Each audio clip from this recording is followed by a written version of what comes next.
Hi, ഞാൻ ലക്ഷ്മി കൃഷ്ണൻ, ഒരു skin care and hair care enthusiast ആണ്.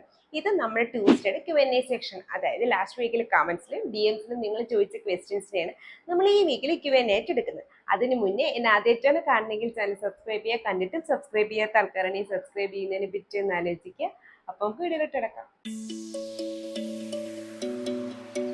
റെറ്റിനോൾ അടങ്ങിയ കുറച്ച് നൈറ്റ് ക്രീമിന്റെ റെക്കമെൻഡേഷൻസ് ചോദിച്ചിട്ടുണ്ടായിരുന്നു. പക്ഷെ ഫസ്റ്റ് നമ്മൾ നോക്കേണ്ടത് എന്തുകൊണ്ടാണ് റെറ്റിനോൾ നൈറ്റ്ലി യൂസ് ചെയ്യുന്നത്, അത് മാത്രമല്ല ഏത് ഏജ് തൊട്ടാണ് ഈ ഒരു നൈറ്റ് ക്രീം ആൾക്കാർക്ക് യൂസ് ചെയ്യാൻ പറ്റുന്നത്, പിന്നെ ഈ നൈറ്റ് ക്രീം യൂസ് ചെയ്യുമ്പോൾ നമ്മൾ എന്തൊക്കെ കാര്യങ്ങൾ ശ്രദ്ധിക്കണം, പിന്നെ നമുക്ക് റെക്കമെൻഡേഷൻസ് ഇങ്ങനെ തന്നെ നോക്കാം.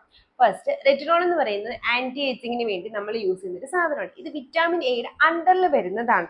അതുകൊണ്ട് അത് തന്നെ മാത്രമല്ല, ഇത് കൊളാജൻ ബൂസ്റ്റ് ചെയ്യാനായിട്ടും നമ്മുടെ സ്കിൻ സൈക്കിളിനെ ഒന്ന് ഫാസ്റ്റ് ആക്കാനായിട്ടും എക്സ്ഫോളിയേഷൻ നടത്താനായിട്ടും നമ്മുടെ ഓയിൽ പ്രൊഡക്ഷൻ കൺട്രോൾ ചെയ്യാനായിട്ടും കൊളാജൻ ബൂസ്റ്റ് ചെയ്യാനായിട്ടും ഹെൽപ്പ് ചെയ്യും.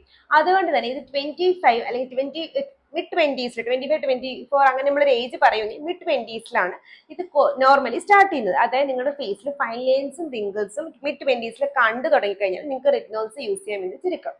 പിന്നെ ഇത് ടീനേജേഴ്സിനോ അതിൽ 20s ആൾക്കാർക്ക് യൂസ് ചെയ്യാത്തതാണ് നല്ലത്. കാരണം നമ്മുടെ 25 ഒക്കെ കഴിഞ്ഞിട്ടൊക്കെയാണ് നമ്മുടെ സ്കിന്നിന്റെ ആ ഒരു സൈക്ലിംഗ് കുറയുന്നത്. അതുകൊണ്ട് തന്നെ നമ്മൾ അതിനുശേഷമാണ് ഇത് നോർമലി യൂസ് ചെയ്യാറുള്ളത്.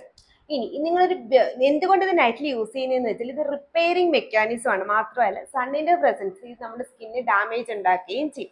അത് ഇതിന്റെ പ്രശ്നമല്ല, ഇതൊരു ഹീലിംഗ് പ്രോപ്പർട്ടി ഉള്ളതുകൊണ്ട് നമ്മളിത് കൂടുതലും നൈറ്റ്ലി യൂസ് ചെയ്യുന്നതാണ് പ്രിഫർ ചെയ്യുന്നത്. സണ്ണിന്റെ പ്രസൻസിൽ യൂസ് ചെയ്താൽ ഇത് പെട്ടെന്ന് ഡാമേജ് ആവും. മാത്രമല്ല ഇത് സണ്ണിന്റെ പ്രസൻസ് യൂസ് ചെയ്യുമ്പോൾ നമ്മുടെ സ്കിൻ ബാരിയർ ഡാമേജ് ആവാനുള്ള സാധ്യതയും കൂടുതലാണ്. സോ നമ്മളിത് നൈറ്റിലാണ് യൂസ് ചെയ്യുന്നത്. മാത്രമല്ല നമ്മളെപ്പോഴും സ്കിൻ റീജുവനേറ്റ് ചെയ്യുന്ന സാധനങ്ങൾ നൈറ്റ്ലി യൂസ് ചെയ്യുന്നതാണ് ഏറ്റവും ബെസ്റ്റ് ആയിട്ടുള്ളത്. അതുകൊണ്ട് തന്നെയാണ് ഇത് നൈറ്റ്ലി യൂസ് ചെയ്യുന്നത്. പിന്നെ നിങ്ങൾ vitamin C serum, salicylic acid serum, lactic acid serum, glycolic acid serum, mandelic acid serum എന്നുള്ള സിറത്തിന്റെ കൂടെയൊന്നും നോർമലി നമ്മൾ റെറ്റിനോൾ സിറംസ് യൂസ് ചെയ്യാറില്ല. അതുപോലെ തന്നെ നിങ്ങൾ ഷേവിംഗ് റൊട്ടീൻസ്, കെമിക്കൽ പീലിംഗ് അതൊക്കെ കഴിഞ്ഞിട്ടും നമ്മൾ നോർമലി റെറ്റിനോൾസ് യൂസ് ചെയ്യാറില്ല. ഇനി നിങ്ങളൊരു ബിഗിനർ ആണെങ്കിൽ ഇതൊരു സിറത്തിന്റെ ഫോമിലോ ക്രീമിന്റെ ഫോമിലോ മോയ്സ്ചറൈസറിന്റെ ഫോമിലോ നമുക്ക് യൂസ് ചെയ്യാം. കോൺസെൻട്രേഷൻ ശ്രദ്ധിച്ചാൽ മതി. ബിഗിനർ ആണെങ്കിൽ ഏറ്റവും നല്ലത് നിങ്ങളൊരു മോയ്സ്ചറൈസറിന്റെ ഫോമിൽ യൂസ് ചെയ്യുന്നതാണ്. എന്തുകൊണ്ടെന്നാൽ നമ്മുടെ സ്കിന്നിൽ റെറ്റിനോൾ പേർജിങ്, അത് മാത്രമല്ല നമ്മുടെ സ്കിന്നുമായിട്ട് റെറ്റിനോൾ അഡ്ജസ്റ്റ് ചെയ്യാനൊക്കെ ടൈം എടുക്കും. അപ്പോൾ നമ്മൾ എപ്പോഴും നൈറ്റ്ലി സ്റ്റാർട്ട് ചെയ്യുന്നതാണ് നല്ലത്. ക്രീമിന്റെ ഫോമിൽ നമ്മൾ നൈറ്റ്ലി സ്റ്റാർട്ട് ചെയ്യുമ്പോൾ നമ്മൾ വീക്ക്ലി 1 or 2 യൂസ് ചെയ്യേണ്ട ആവശ്യമുണ്ട്. എന്ന് വെച്ചാൽ ആഴ്ചയിൽ 3 തവണയൊക്കെ മാത്രം നൈറ്റ്ലി യൂസ് ചെയ്താൽ മതി. സെറത്തിന്റെ ഫോമിലാണെങ്കിൽ ഈ ഒരു കണ്ടീഷൻ വരുന്നതാണ്. ഏറ്റവും നല്ല റെറ്റിനോൾ മോയ്സ്ചറൈസർ ഏത് എന്ന് ചോദിച്ചാൽ ഞാൻ പറയാം നമ്മുടെ ഡെർമക്കോയില് നമ്മുടെ ഡോക്ടർ വിയുടെ പ്രസൻസിൽ ഒരു മോയ്സ്ചറൈസർ യൂസ് ചെയ്തിട്ടുണ്ട്, പുതിയതായിട്ട് അവർ ഇറക്കിയിട്ടുണ്ട്. അത് one of the best retinol moisturiser ആണ്, ബിഗിനർ ഫ്രണ്ട്ലി ആണ്. അതുപോലെ തന്നെ നമ്മുടെ ഒലയുടെ റെറ്റിനോൾ മോയ്സ്ചറൈസറും നല്ലൊരു ഓപ്ഷനാണ്. ഡോട്ട് ആൻഡ് ഗീയുടെ റെറ്റിനോൾ മോയ്സ്ചറൈസർ ഉണ്ട്, പക്ഷെ അതിനകത്ത് റെറ്റിനോളിന്റെ കോൺസെൻട്രേഷൻ വളരെ കുറവായതുകൊണ്ട് തന്നെ നിങ്ങൾ ഫസ്റ്റ് ബിഗിനർ ആണെങ്കിൽ നിങ്ങൾക്ക് അത് യൂസ് ചെയ്യാം. അതല്ലെങ്കിൽ നിങ്ങൾക്ക് റിക്വലിന്റെ റെറ്റിനോൾ സിറംസ് ക്രീം യൂസ് ചെയ്താൽ ബെനിഫിറ്റ് ആണ്. പക്ഷെ എപ്പോഴും ശ്രദ്ധിക്കുക, വീക്കിലി 1 or 2 മാത്രം സ്റ്റാർട്ട് ചെയ്യാം. മോയ്സ്ചറൈസർ ആയതുകൊണ്ട് നിങ്ങൾക്ക് സാൻഡ്വിച്ച് മെത്തേഡ് ഒന്നും യൂസ് ചെയ്യേണ്ട ആവശ്യമില്ല. ബട്ട് സ്റ്റിൽ നിങ്ങൾ ഫേസ് ക്ലീൻ ആക്കി ഡ്രൈ ആക്കിയ ശേഷം മാത്രമേ റെറ്റിനോൾ യൂസ് ചെയ്യാൻ പാടുള്ളൂ. അത് നിങ്ങളൊരു മോയ്സ്ചറൈസർ എടുക്കുന്ന പോലെ ഒരു ഹൈ കോൺസെൻട്രേഷൻ എടുക്കണം എന്നില്ല, വളരെ കുറച്ച് മാത്രം ഒരു പി സൈസ് ഇത്ര എമൗണ്ട് മാത്രം റെറ്റിനോൾ എടുത്തിട്ട് നമ്മുടെ ഫേസിൽ മൊത്തം എത്തിക്കുന്നതാണ് നല്ലത്. അപ്പൊ ഏറ്റവും കൂടുതൽ ഫൈൻ ലൈൻസ് റിങ്കിൾസ് നിങ്ങൾക്ക് നെറ്റിയിൽ അല്ലെങ്കിൽ ഇവിടെയൊക്കെയാണ് വരുന്നതെങ്കിൽ ഫസ്റ്റ് അവിടെ അപ്ലൈ, എന്നിട്ട് ബാക്കി സ്ഥലങ്ങളിലോട്ട് കൊണ്ടുപോകുന്നതാണ് നല്ലത്. ഇനി നിങ്ങൾ മോക്കുരു മാറാനൊക്കെയാണ് ഈ ടൈപ്പ് റെറ്റിനോൾസ് യൂസ് ചെയ്യുന്നതെങ്കിൽ അത് ഫലിക്കില്ല. കാരണം മോക്കുരു മാറാനായിട്ട് റെറ്റിനോൾ സിറംസ് ഒക്കെയാണ് ഏറ്റവും കൂടുതൽ ഫലിക്കുന്നത്. അത് ക്രീമിൽ നമുക്ക് ഹെൽപ്പ് ചെയ്യത്തില്ല. ആന്റി ഏജിങ്ങിന് മാത്രമാണ് നമുക്ക് ക്രീമിന്റെ ഫോമിൽ റെറ്റിനോൾസ് ഹെൽപ്പ് ചെയ്യുന്നത്. ഓയിലി സ്കിൻകാർക്ക് മോയ്സ്ചറൈസർ ഇമ്പോർട്ടന്റ് ആണ്. അതിന്റെ കുറച്ച് റെക്കമെൻഡേഷൻസ്, അങ്ങനെ ഒരു ക്വസ്റ്റ്യൻ ഉണ്ടായിരുന്നു. ഓയിലി സ്കിൻ ആയാലും ഡ്രൈ സ്കിൻ ആയാലും നോർമൽ സ്കിൻ ആയാലും മോയ്സ്ചറൈസർ വളരെ ഇമ്പോർട്ടന്റ് ആണ്. ഇത് നമ്മുടെ സ്കിന്നെ ഹൈഡ്രേഷൻ ലോക്ക് ചെയ്യാനായിട്ട് ഹെൽപ്പ് ചെയ്യുന്ന ഒരു സ്കിൻ കെയർ മെത്തേഡ് അല്ലെങ്കിൽ സ്കിൻ കെയർ സ്റ്റെപ്പാണ്. മാത്രമല്ല നിങ്ങൾ ഓയിലി സ്കിൻ ആണെങ്കിൽ മോയ്സ്ചറൈസർ പ്രോപ്പറായിട്ട് യൂസ് ചെയ്യുകയാണെങ്കിൽ നിങ്ങളുടെ ഓയിൽ പ്രൊഡക്ഷൻ നന്നായിട്ട് കൺട്രോൾ ചെയ്യാൻ പറ്റും. പക്ഷെ എപ്പോഴും ശ്രദ്ധിക്കുക, പ്രോപ്പറായിട്ടുള്ള മോയ്സ്ചറൈസർ യൂസ് ചെയ്താൽ മാത്രമേ ഇത് ഹെൽപ്പ് ചെയ്യത്തുള്ളൂ. അതായത് നിങ്ങളുടെ മോയ്സ്ചറൈസർ ഓയിൽ കണ്ടന്റ് കൂടുതലാണ് അല്ലെങ്കിൽ ഓയിൽ ബേസ്ഡ് ആയിട്ടുള്ള മോയ്സ്ചറൈസർ ആണ് നിങ്ങൾ യൂസ് ചെയ്യുന്നതെങ്കിൽ നിങ്ങളുടെ ഫേസിലുള്ള ഓയിൽ പ്രൊഡക്ഷൻ കൂടും. കാരണം ഓൾറെഡി നമ്മുടെ ഫേസിൽ ഓയിലുണ്ട്, പിന്നെ ഈ മോയ്സ്ചറൈസറിന്റെ ഓയിലും കൂടെ ആകുമ്പോഴത്തേക്ക് സ്കിൻ എക്സസീവ് ആയിട്ട് ഓയിൽ വരികയും അതുകൊണ്ടാണ് ചില സമയത്ത് ഓയിലി സ്കിൻകാർ മോയ്സ്ചറൈസർ ഇടാൻ നിങ്ങളുടെ ഫേസ് ഡള്ളായിട്ട് മാറുന്നത്. പ്രത്യേകിച്ച് പണ്ട് വെച്ച് നമ്മൾ പ്രോപ്പറായിട്ട് സ്കിൻ കെയർ മോയ്സ്ചറൈസർ ഒന്നും അറിയാത്ത സമയത്ത് നമ്മൾ റാൻഡം ആയിട്ട് ഒരു മോയ്സ്ചറൈസർ വാങ്ങിച്ചിടുമ്പോൾ എല്ലാവരും പറയും ഈ സാധനം ഇടുമ്പോൾ എന്റെ ഫേസ് ഡൾ ആവുന്നു. അതിന് മെയിൻ റീസൺ ഇതാണ്. നിങ്ങൾ വീട്ടിൽ നിൽക്കുമ്പോൾ ഫേസിൽ ഒരു ഓയിൽ ഇട്ട് കഴിഞ്ഞാൽ നമ്മുടെ ഫേസ് ഡൾ ആവത്തില്ലേ? എക്സാക്ട്ലി സെയിം ആണ് നിങ്ങൾ ഓയിലി സ്കിൻകാർ കുറച്ച് തിക്കായിട്ടുള്ള മോയ്സ്ചറൈസേഴ്സ് ഫേസിലിടുമ്പോൾ ഉണ്ടാവുന്നത്. അത് മാത്രമല്ല, നമ്മൾ തിക്കായിട്ടുള്ള മോയ്സ്ചറൈസേഴ്സിലുള്ള ഇൻഗ്രീഡിയൻസ് ചിലപ്പോൾ കൊമഡോജനിക് ആണ്. കൊമഡോജനിക് എന്തെന്ന് വെച്ചാൽ നമ്മുടെ ഫേസിൽ പോസിനെ അടയ്ക്കുന്ന സാധനങ്ങളിലാണ് നമ്മൾ കൊമഡോജനിക് എന്ന് പറയുന്നത്. ഇത് 0 to 5 റേറ്റിംഗിലാണ് വരുന്നത്.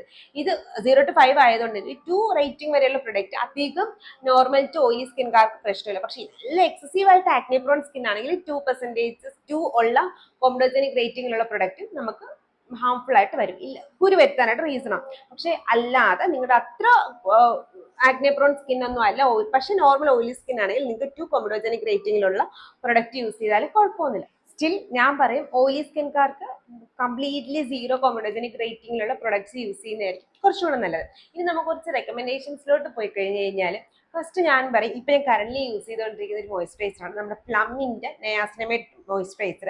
അതല്ലെങ്കിൽ നമ്മുടെ മിനിമലിസ്റ്റിന്റെ വിറ്റാമിൻ ബി മോയ്സ്ചറൈസർ, അത് നയാസിനമൈഡ് തന്നെയാണ്. പിന്നെ നമ്മുടെ വിത്തിൻ ബ്യൂട്ടിയുടെ ഡെയിലി ഡിയോ മോയ്സ്ചറൈസർ, അതല്ലെങ്കിൽ നമ്മുടെ ഫോർമുല എക്സിന്റെ ഹൈഡ്രാബെയിൽ മോയ്സ്ചറൈസർ, അതല്ലെങ്കിൽ നമ്മുടെ പോൺസിന്റെ ഹൈലറോണിക് ആസിഡ് മോയ്സ്ചറൈസർ, ന്യൂട്രിജീനയുടെ ഹൈഡ്രോബോസ് മോയ്സ്ചറൈസർ, അതല്ലെങ്കിൽ നമ്മുടെ റിക്വലിന്റെ ഓയിൽ ഫ്രീ മോയ്സ്ചറൈസർ ഒക്കെ നമുക്ക് ഓയിലി സ്കിൻകാർക്ക് യൂസ് ചെയ്യാൻ പറ്റുന്ന നോൺ കൊമഡോജനിക് മോയ്സ്ചറൈസറിൽ ഒന്നാണ്.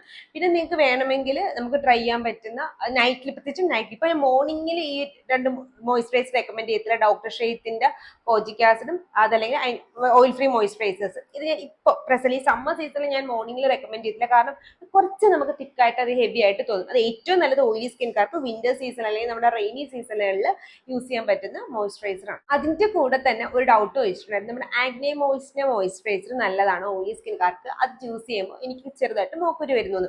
ഇത് ഞാൻ ആദ്യമേ പറഞ്ഞ സിറ്റുവേഷനായിട്ട് കമ്പൈൻ ചെയ്താണ്. ചില ആൾക്കാർക്ക് ചിലപ്പോൾ നമ്മുടെ കൊമഡോജനിക് 2ലുള്ള മോയ്സ്ചറൈസേഴ്സ് യൂസ് ചെയ്താൽ മോക്കുരു വരും. ആഗ്നെ മോയ്സ്ചർ ഒരുവിധം ഓയിലി സ്കിൻകാർക്ക് മോക്കുരു വരുത്തുന്നതല്ല, ബട്ട് സ്റ്റിൽ ചില ആൾക്കാർക്ക് ഇതിനകത്ത് മോക്കുരു വരുത്തും. കാരണം ഇതിനകത്ത് 1-2 പ്രൊഡക്ട്സ് കൊമഡോജനിക് 2 to 3 ഉള്ളത് കൊണ്ടാണ് ആ ഒരു പ്രശ്നം വരുന്നത്. അങ്ങനെയാണെങ്കിൽ കംപ്ലീറ്റ്ലി വാട്ടർ ബേസ്ഡ് ആയിട്ടുള്ള ഞാൻ നേരത്തെ പറഞ്ഞ ഏതെങ്കിലും ഒരു മോയ്സ്ചറൈസർ യൂസ് ചെയ്യണമെങ്കിൽ നിങ്ങൾക്ക് ഇഷ്യൂസ് വരാനായിട്ട് പോകുന്നില്ല. അടുത്ത ക്വസ്റ്റ്യനും ഓയിലി സ്കിൻകാർക്ക് ബേസ് ചെയ്തിട്ടുള്ളതായിരുന്നു. പക്ഷെ അവിടെ വരുന്നതെന്ന് വെച്ചാൽ എനിക്കൊരു സിറമോ അതല്ലെങ്കിൽ ഒരു മോയ്സ്ചറൈസറോ റെക്കമെൻഡ് ചെയ്യും, എൻ്റെ സ്കിൻ ഓയിലിയാണ് പക്ഷെ എനിക്ക് പെട്ടെന്ന് സ്കിൻ റെഡിഷ് ആവും എന്ന ആൾക്കാരാണ്. അപ്പൊ ഞാൻ ഈ പറയാൻ പോകുന്ന ഇൻഗ്രീഡിയന്റ് നിങ്ങളത് എങ്ങനെയായാലും നിങ്ങളുടെ സ്കിന്നിൽ റെഡിഷ്നെസ് വരുമ്പോൾ, ഇൻഫ്ലമേഷൻ വന്ന റെഡിഷ്നെസ് വരുമ്പോൾ, അതല്ലെങ്കിൽ വെയിലത്തിറങ്ങുമ്പോൾ നിങ്ങൾക്ക് ഒരു റെഡിഷ്നെസ് വരുമ്പോൾ, നമുക്ക് റൊസേഷ്യ എന്ന് പറയുന്ന ഒരു കണ്ടീഷൻ ആണ്, വെയിലത്തിറങ്ങുമ്പോൾ ആൾക്കാർക്ക് പെട്ടെന്ന് മുഖം ചുമക്കും. അത് ഇനിയിപ്പോൾ സമ്മർ സീസണിൽ വരാനായിട്ട് പോകുന്ന ഒരു കണ്ടീഷനാണ്. അപ്പൊ അങ്ങനെയൊക്കെയുള്ള ആൾക്കാർക്കൊക്കെ യൂസ് ചെയ്യാൻ പറ്റുന്ന ഇൻഗ്രീഡിയന്റ് ആണ്. ഇതാണ് അസലിക് ആസിഡ്. ഇത് ടീനേജേഴ്സിന് നമുക്ക് മോക്കുരു ഉള്ളപ്പോൾ യൂസ് ചെയ്യാം. എന്തുകൊണ്ടാണ് ഞാൻ പറഞ്ഞുതരാം. ഒന്നാമത്തേന്ന് വെച്ചാൽ ഇതിന്റെ ആന്റി ഇൻഫ്ലമേറ്ററി പ്രോപ്പർട്ടിയാണ്. അതായത് ഈ അസലിക് ആസിഡിന് നമ്മൾ ഇൻഫ്ലമേഷൻ ഒരു ട്രിഗർ ചെയ്യുന്ന ഒരു എന്താ മീഡിയേറ്റർ ഉണ്ട്, അതിനെ തടയാനായിട്ട് പറ്റും, ഇൻഹിബിറ്റ് ചെയ്യാനായിട്ട് പറ്റും. അത് കാരണം നമ്മുടെ എന്താ പറയുക ഇൻഫ്ലമേഷൻ കുറയാനായിട്ട് ഹെൽപ്പ് ചെയ്യും. രണ്ടാമത്തേന്ന് വെച്ചാൽ നമ്മുടെ സ്കിന്നിന് ഒരു ഇമ്മ്യൂണിറ്റി ഉണ്ടല്ലോ, ആ ഇമ്മ്യൂണിറ്റിയെ നോർമലൈസ് ചെയ്യാനായിട്ട് നമ്മുടെ അസലിക് ആസിഡിന് പറ്റും. മൂന്നാമത്തേന്ന് വെച്ചാൽ നമുക്ക് മോക്കുരു ഇല്ലേ, ആ മോക്കുരു ഉണ്ടാക്കുന്ന ബാക്ടീരിയാസിനെ തടയാനായിട്ട് അസലിക് ആസിഡിന് പറ്റും. നാലാമത്തേന്ന് വെച്ചാൽ ഇത് എക്സ്ഫോളിയേറ്റിംഗ്. എങ്ങനെയാന്ന് വെച്ചാൽ നമ്മുടെ സ്കിന്നിന്റെ ടേൺ ഓവർ റേറ്റ് കുറച്ച് എന്താ പറയുക, നമ്മളെ റെറ്റിനോൾ പോലെയൊന്നും കൂട്ടും എന്നല്ല ഞാൻ പറഞ്ഞത്, പക്ഷെ ഒരു മൈൽഡ് ആയിട്ട് സെല്ലിന്റെ ടേൺ ഓവർ റേറ്റ് കൂട്ടാനായിട്ട് ഹെൽപ്പ് ചെയ്യും. അത് കാരണം നമ്മുടെ സ്കിന്നിനെ ഒന്ന് ചെറുതായിട്ട് എക്സ്ഫോളിയേറ്റ് ചെയ്യാനായിട്ട് ഹെൽപ്പ് ചെയ്യും. അപ്പം ഈ മോക്കുരു വരുമ്പോഴുള്ള ചെറിയ മൈന്യൂട്ട് എക്സ്ഫോളിയേഷൻ ഇതൊക്കെ ഹെൽപ്പ് ചെയ്യും. മാത്രമല്ല നിങ്ങൾക്ക് നല്ല സെൻസിറ്റീവ് ആയിട്ടുള്ള സ്കിന്നൊക്കെ ആണെങ്കിൽ ഈ അസലിക് ആസിഡ് യൂസ് ചെയ്യുകയാണെങ്കിൽ എക്സ്ഫോളിയേഷനും ആന്റി ഇൻഫ്ലമേറ്ററി ആയിട്ടൊക്കെ ഇത് വർക്ക് ചെയ്യും. പിന്നെ ഏറ്റവും ഇമ്പോർട്ടന്റ് ആയിട്ടുള്ള ഫംഗ്ഷൻ എന്തെന്ന് വെച്ചാൽ ഈ അസലിക് ആസിഡ് നമ്മൾ ഹൈപ്പർ പിഗ്മെന്റേഷനെ ഇൻഹിബിറ്റ് ചെയ്യാനായിട്ട് ഹെൽപ്പ് ചെയ്യും. അതായത് ഒരു ടൈറോസിനേസ് ഇൻഹിബിറ്റർ കൂടിയാണ് അസലിക് ആസിഡ്. അപ്പൊ നിങ്ങളത് ഓയിലി സ്കിൻ ആയിക്കോട്ടെ, സെൻസിറ്റീവ് സ്കിൻ ആയിക്കോട്ടെ, ഡ്രൈ ഇൻഫ്ലമേറ്ററി സ്കിൻ ആയിക്കോട്ടെ, എങ്ങനത്തെ സ്കിൻ ആയിക്കോട്ടെ, നിങ്ങൾക്ക് ഒരു ഇൻഫ്ലമേഷൻ ഉണ്ട്, പിഗ്മെന്റേഷനും ബാക്ടീരിയാസും ഒക്കെ ഉണ്ടെങ്കിൽ ഒരു ഒറ്റ സൊല്യൂഷനാണ് നമ്മുടെ അസലിക് ആസിഡ്. ഇത് 10%-ലൊക്കെയാണ് അവൈലബിൾ ആയിട്ടുള്ളത്. അപ്പൊ ബിഗിനേഴ്സ് ആയിരുന്നുണ്ടെങ്കിൽ നിങ്ങൾ നൈറ്റിൽ ആൾട്ടർനേറ്റ് ഡേയ്സിൽ യൂസ് ചെയ്യുന്നതാണ് നല്ലത്. കാരണം ഇതിനകത്ത് മൈൽഡ് ആയിട്ട് എക്സ്ഫോളിയേറ്റിംഗ് പ്രോപ്പർട്ടി ഉണ്ടെന്ന് പറഞ്ഞല്ലോ, ടേൺ ഓവർ റേറ്റ് കൂട്ടും. അപ്പൊ അത് കാരണം ചിലപ്പോൾ നിങ്ങൾക്ക് മൂക്കുരു വരാനുള്ള ചാൻസ് കൂടുതലാണ്. അപ്പൊ അത് ഈ ടേൺ ഓവർ റേറ്റ് കാരണം ഇത് കണ്ടിന്യൂസ് യൂസ് ചെയ്യുമ്പോൾ അത് മാറുകയും ചെയ്യും. അപ്പൊ ഡെയിലി യൂസ് ചെയ്യുന്നേക്കാൾ നമ്മൾ സ്കിന്നിൽ നിന്ന് പ്രിപ്പയർ ചെയ്യുന്നത് വളരെ നല്ലതാണ്.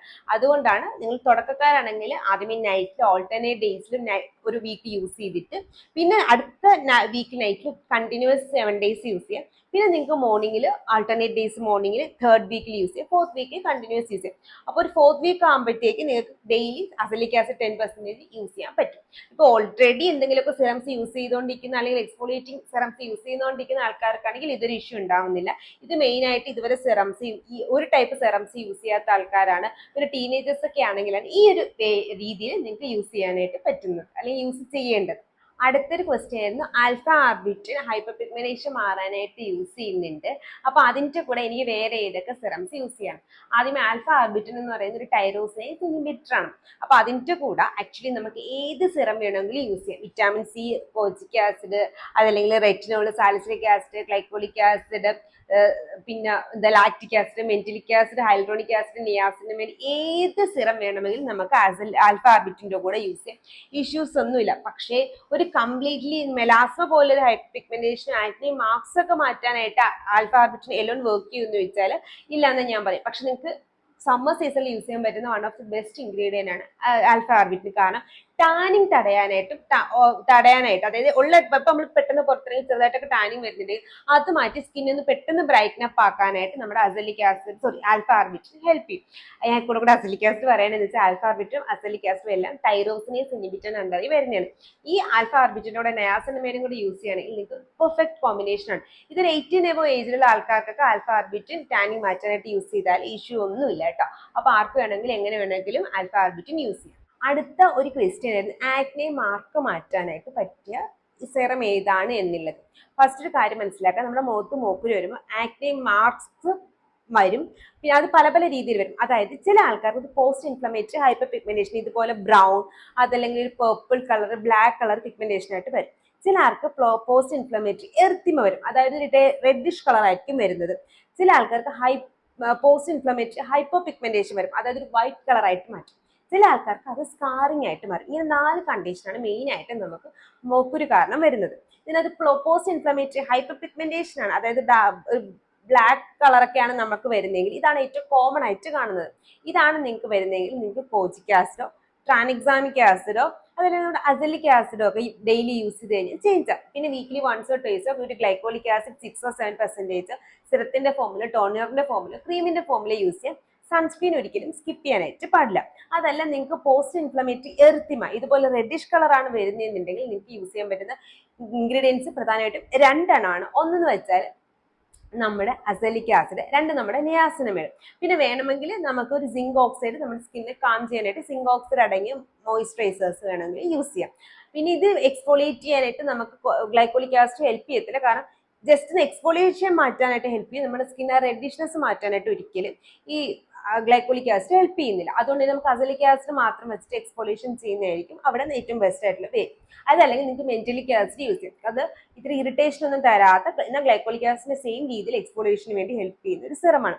അതല്ല നിങ്ങൾക്ക് ഹൈപ്പോ പിഗ്മെന്റേഷൻ, അതായത് ഒരു വൈറ്റിഷ് കളർ ആണെങ്കിൽ ആക്ച്വലി നമുക്ക് സിറം ഒന്നും യൂസ് ചെയ്യാനായിട്ട് പറ്റത്തില്ല. കാരണം നമുക്കൊരു ഡീപ്പായിട്ടുള്ള പിഗ്മെന്റേഷൻ മാറ്റാൻ നമുക്ക് ഏതെങ്കിലും സിറം യൂസ് ചെയ്യാം. പക്ഷേ അവിടെ വൈറ്റ് കളർ ആണെങ്കിൽ അത് മാറ്റാനായിട്ട് ഭയങ്കര ബുദ്ധിമുട്ടാണ്. അപ്പൊ അതിന് വേണ്ടി നിങ്ങൾക്ക് ഇൻക്ലിനിക് ട്രീറ്റ്മെന്റ് തന്നെ എടുക്കണം. അതല്ല നിങ്ങൾക്ക് സ്കാസ് ആണില്ലെങ്കിൽ, ഇതുപോലത്തെ പിറ്റഡ് സ്കാസ് ഒക്കെ ആണെങ്കിൽ നമുക്ക്, അല്ലെങ്കിൽ റോളിംഗ് ഐസ് റോൾ ഒക്കെ സ്കാസ് പോലെയുള്ളതാണെങ്കിൽ നമുക്കൊരു റെറ്റിനോൾ ഒക്കെ വെച്ച് യൂസ് ചെയ്യുമ്പോഴത്തേക്ക് അതിന്റെ ഒരു ഇന്റൻസിറ്റി നമുക്ക് കുറച്ച് കംപ്ലീറ്റ്ലി മാറ്റി നോർമൽ സ്കിൻ ആവും, അല്ലെങ്കിൽ കംപ്ലീറ്റ്ലി നമുക്ക് അടച്ചെടുക്കാം എന്ന് ഞാൻ പറയത്തില്ല. പക്ഷെ ഒരു റഫ്നെസ്സോട് കൂടി അതിന്റെ ടെക്സ്ചർ ഒക്കെ നമുക്കൊന്ന് കുറച്ചെടുക്കാൻ പറ്റും. പക്ഷെ നല്ല ബോക്സ്ഡ് ആയിട്ടുള്ള സ്കാറിംഗ് ഒക്കെയാണ് എന്നുണ്ടെങ്കിൽ നമുക്ക് റെറ്റിനോൾ യൂസ് ചെയ്താലൊന്നും മാറാനായിട്ട് പോകുന്നില്ല. അതിനുവേണ്ടി നമ്മൾ ഇൻക്ലിനിക് ആയിട്ടുള്ള ട്രീറ്റ്മെന്റ്സ്, ലേസർ ട്രീറ്റ്മെന്റ്സ്, PRP പോലുള്ള ട്രീറ്റ്മെന്റ്സ് തന്നെ എടുക്കണം. അപ്പൊ ഇത് ഏതാണ് നിങ്ങളുടെ ആക്നെ സ്കാറാണോ മാർക്കാണോ എന്നൊക്കെ നോക്കിയിട്ട് അതനുസരിച്ചിട്ട് സിറമോ ക്രീമോ സെലക്ട് ചെയ്യുന്നതാണ് ഏറ്റവും ബെസ്റ്റ്. പക്ഷെ ഇതിനകത്ത് എന്തുണ്ടെങ്കിലും ഒരിക്കലും നിങ്ങളുടെ സൺസ്ക്രീൻ സ്കിപ്പ് ചെയ്യാനേ പാടില്ല. കാരണം സൺ ഡാമേജ് കാരണം ഇതിനകത്ത് പല സിറ്റുവേഷൻസ് നേഴ്സാവും. എങ്ങനെയാണെന്ന് വെച്ചാൽ സണ്ണിന് നമ്മുടെ ഹൈപ്പർ പിഗ്മെന്റേഷൻ കൂട്ടാൻ പറ്റും, റെഡിഷ്നെസ് കൂട്ടാൻ പറ്റും. ഹൈപ്പർ പിഗ്മെന്റേഷൻ്റെ അവിടെ ആ ഒരു കളർ അവിടെ നമ്മുടെ സ്കിന്ന് ഡാമേജ് ആക്കാനായിട്ട് പറ്റും. സ്കാറിങ് ആണെങ്കിൽ നമുക്ക് ഓൾറെഡി കൊളാജൻ ലോസ് നമ്മുടെ സൺ ഡാമേജ് കാരണം ഉണ്ടാവും. അവ വീണ്ടും നമുക്ക് ആ സ്കാറിന് ഇന്റൻസിറ്റിയും ടെക്സ്റ്റും കൂടുന്നതായിട്ടും സൺ ഡാമേജ് കാരണം തോന്നും. അതുകൊണ്ട് ഒരിക്കലും നിങ്ങൾക്ക് മൂക്കുരു ഉണ്ടെങ്കിൽ സൺസ്ക്രീൻ സ്കിപ്പ് ചെയ്യാനേ പാടില്ല. നിങ്ങൾക്ക് ആക്നെ പ്രോൺ സ്കിൻകാർക്ക് എപ്പോഴും മാറ്റ് ഫിനിഷ്ഡ് ആയിട്ടുള്ളത്, അതായത് നോൺ കൊമഡോജനിക് ആയിട്ടുള്ള സൺസ്ക്രീൻസ് ആയിരിക്കും നല്ലത്. നമ്മുടെ ഏതാ പറയുന്നത്, ആക്നെ യു വി സൺസ്ക്രീൻ, അല്ലെങ്കിൽ റിക്വലിന്റെ മാറ്റ് ഫിനിഷ് സൺസ്ക്രീൻ, അല്ലെങ്കിൽ നമ്മുടെ ഡോക്ടർ ഷേത്തിന്റെ മിനറൽ സൺസ്ക്രീൻ, അതല്ലെങ്കിൽ നമ്മുടെ റിക്വലിന്റെ മിനറൽ സൺസ്ക്രീൻ ഒക്കെ നമുക്ക് നല്ലൊരു ഓപ്ഷനാണ്. അപ്പൊ ഇന്നത്തെ Q&Aയിൽ അത്യാവശ്യം ക്വസ്റ്റ്യൻസ് ഞാൻ കവർ ചെയ്തു എന്ന് വിശ്വസിക്കുന്നു. അതെല്ലാവർക്കും യൂസ്ഫുൾ ആയി എന്ന് ഞാൻ വിശ്വസിക്കുന്നു. ഇനി നിങ്ങളുടെ Q&A ക്വസ്റ്റ്യൻസ് ഞാൻ മിസ് ആയിട്ടുണ്ടെങ്കിൽ ഇതിന്റെ അണ്ടറിലോ അല്ലെങ്കിൽ കമ്മ്യൂണിറ്റി പോസ്റ്റ് അണ്ടറിലോ അല്ലെങ്കിൽ DM ആയിട്ട് എനിക്ക് പേഴ്സണൽ അയച്ചു കഴിഞ്ഞാൽ നമുക്ക് അടുത്ത Q&A സെക്ഷനിൽ തീർക്കാം, അതല്ലെങ്കിൽ ലോങ് വീഡിയോ ആയിട്ടും തീർക്കാം. അപ്പോൾ വീഡിയോ ഇഷ്ടപ്പെട്ട ലൈക്ക് ചെയ്യുക, ഷെയർ ചെയ്യുക, സബ്സ്ക്രൈബ് ചെയ്യുക, എന്നാലേ നമ്മുടെ ചാനൽ ആൽഗോരിതത്തിൽ എത്തത്തും, മറ്റുള്ള ആൾക്കാർക്ക് എത്തത്തുള്ളൂ. അപ്പോൾ അതിന്റെ കാര്യം മറക്കണ്ട. ഇതുപോലത്തെ skin care and hair care video ട്യൂസ്ഡേയും തേഴ്സ്ഡേയും സൺഡേസിലും വരുന്നവർ ഇറ്റ്സ് ലക്ഷ്മി സൈനിങ് ടാറ്റാ.